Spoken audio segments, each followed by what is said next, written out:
The World Anti-Doping Agency thinks that you are an unfit role model if you use cannabis. But I guess Wheaties didn't get the memo? I don't know.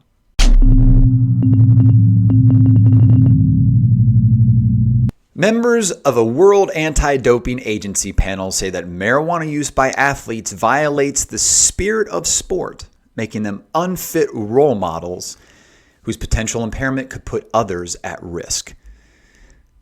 Interesting propaganda article, might as well call it Reefer Madness. Perspectives were mixed over marijuana enhances or has the potential to enhance sport performance, they wrote. And the group also acknowledges that athletes have reported that cannabis benefits them by facilitating recovery and reducing pain.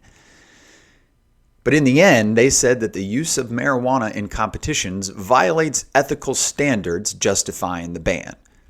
So first, they said it was a performance-enhancing drug, which is completely not true. And now they're saying that it is just ethically wrong. So therefore, they're putting themselves on Mount Rushmore of ethics. And if you use cannabis, you're somewhere in the gutter swamps of peasants, which makes no sense. Because we're going to get into how many people are very successful that use cannabis in just 1 minute. Specifically, the editorial says that cannabis consumption runs counter to the spirit of sport, whatever that means. What is the spirit of sport? Like winning without cheating? Because the Houston Astros, Russia, Lance Armstrong, and a bunch of other people would probably disagree. It encompasses a number of universal values of sport and 4 aspects that were particularly relevant to the discussion on cannabis remaining on the list. Now, this is interesting. It's an international body of bureaucratic regulators that say universal values, which I'm sure none of those people have taken bribes or ever done anything suspect in the history of anything. Lance Armstrong, what's up? Here are the factors that they said apply to marijuana, quoted directly from their paper. Excellence in performance. This could be undermined by consumption of cannabis. Okay, so it's either performance-enhancing drug or it's not. And since it's not, you have to find ways to smear it and the people that use it. Okay, got it. Character and education. The role model aspect is not compatible with use of a substance that is still illegal in most parts of the world. Respect for rules and laws. Heard that before. Law and order. You've got to respect law and order. Even if they're corrupt, unjust laws that take your rights as a human away, you still have to abide by them and don't question me. Its use violates the law in most countries in the world, which is true, okay, but it's a ridiculous law. In addition to anti-doping organization rules in some instances. Respect for self and other participants. The welfare and safety of other participants may be compromised by impaired judgment associated with the presence of cannabis. You're right. So if a swimmer was using cannabis and he was high and he jumped in the pool and just started doing backstroke when everybody else was doing breaststroke, everyone else would stop the race, watch him, and it would hurt them. You're right. You're right. That's exactly what they're saying. Their use could hurt you, right? Because if I dive off a diving board wrong, the person in the stands is going to be affected. Got it. They decided to maintain the marijuana ban following a year-long review around this time. The international organization made other reforms, including raising the amount of THC that can be present in an athlete's urine for consumption outside of competitions, which is not prohibited under the rules. Okay, but I thought you said that use of it at all violates ethics and morals and all that stuff. But at the same time, you're raising the limit of things they can use. That doesn't make sense. That's inconsistent.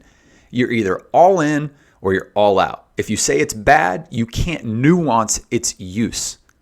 So stop with the baloney. Now, this is very interesting because if you're a bad role model and you're ethically or morally compromised, I would guess that Wheaties, like one of the most international iconic brands in cereal, would not put these people on the cover of their boxes. So like Michael Phelps is a bad role model.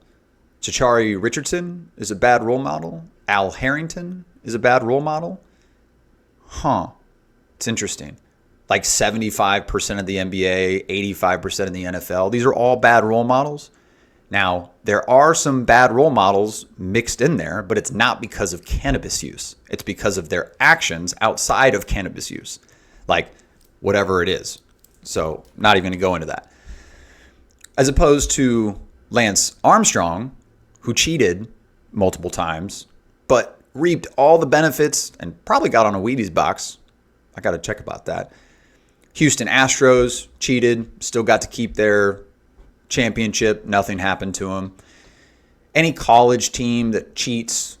Now, again, these aren't the world anti-doping agencies. They don't manage these things, but I'm just making a point.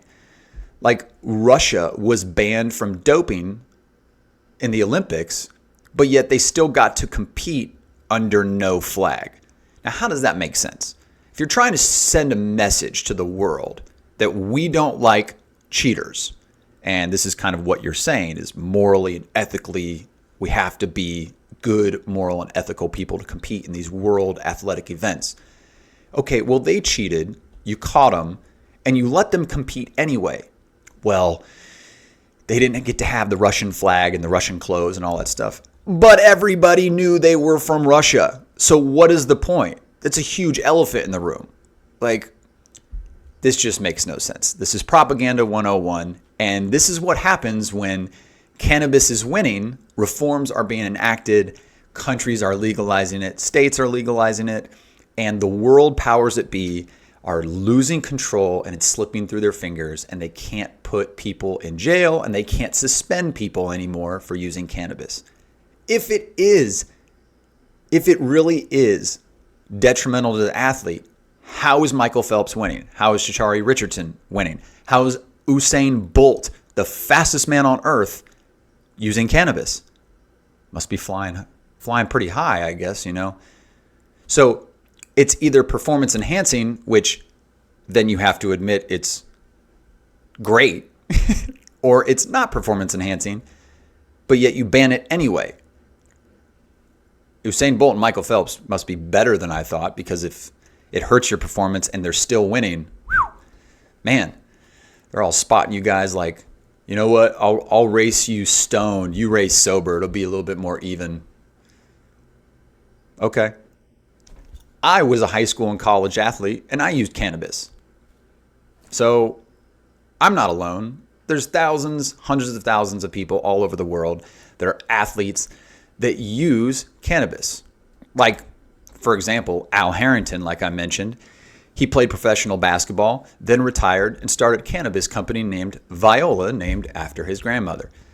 Matt Barnes, Nate Diaz, Ricky Williams, Cliff Robinson, Steven Jackson, Conor McGregor, Michael Phelps, J.R. Smith, although J.R. Smith admittedly had a stoner moment in the finals, but that only hurts himself. That doesn't hurt, well, it did help the other team, but okay, I digress. And Usain Bolt.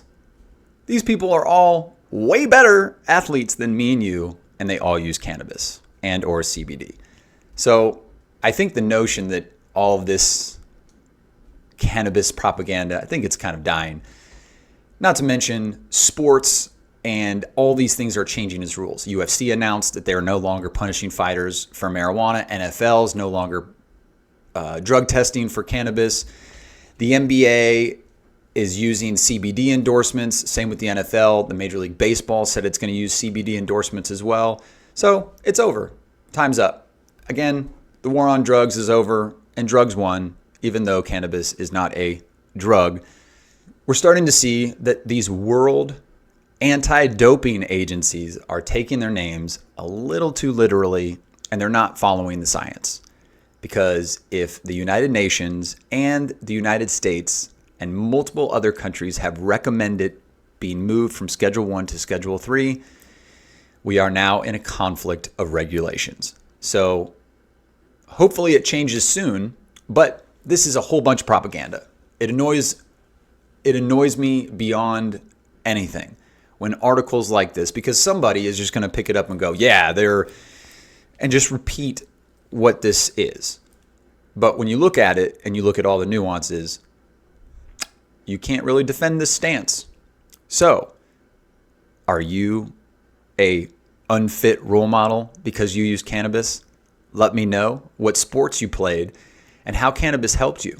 I know for me, it slowed things down. I'd go to basketball practice and soccer practice a little stoned all the time, and it would slow the game down. It would make things kind of interact with me a little different. But that's just me. Tell me what your experience was. Thanks. And hopefully we become better fit role models in the future.